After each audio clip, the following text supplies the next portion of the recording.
Andhra Pradesh deputy CM Janasena అధినేత పవన్ కళ్యాణ్ వైసీపీపై తీవ్ర స్థాయిలో ధ్వజమెత్తారు.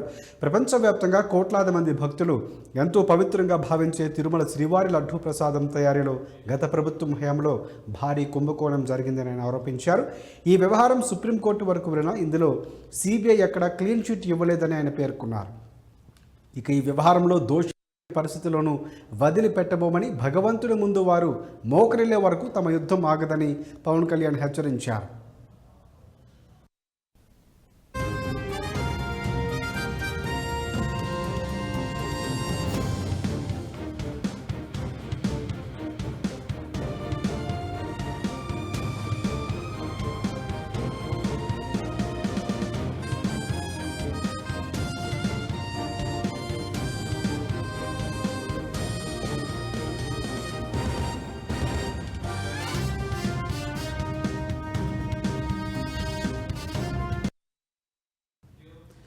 అలాగే నెయ్యి పేరుతో పామాయిల్ ప్రమాదకరమైన రసాయనాలను వాడి భక్తుల మనోభావాలు, ఆరోగ్యాన్ని దెబ్బతీశారని తీవ్రంగా జనసేన అధినేత పవన్ కళ్యాణ్ విమర్శించారు. ఈ వ్యవహారంపై మాట్లాడేటప్పుడు తాము అన్ని పరిగణనలను కూడా ఎదుర్కొనేందుకు సిద్ధంగా ఉన్నామని, ఈ అంశాన్ని ప్రజల దృష్టికి తీసుకురావటం తన బాధ్యత అని స్పష్టం చేశారు.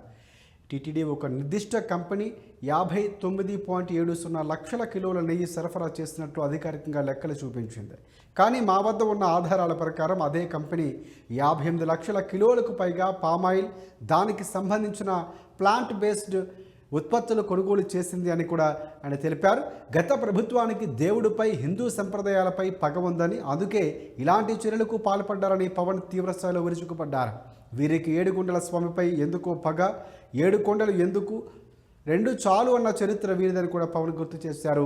గత 5 ఏళ్లలో అంటే 2019 నుంచి 2024 వరకు రాష్ట్రంలో వైసీపీ పాలనలో హిందూ ధర్మానికి, దేవాలయాలకు తీరని అపచారాలు జరిగాయన్నారు పవన్. ఇవి చాలా సున్నితమైన అంశాలని పవన్ పేర్కొన్నారు. మత విశ్వాసాలతో ముడిపడి ఉన్న అంశాలపై ఆనాటి ప్రభుత్వ పెద్దలు చూపిన నిర్లక్ష్యం, వారి బాధ్యతారాహిత్యం ప్రజల మనోభావాలను తీవ్రంగా దెబ్బతీశాయన్నారు పవన్.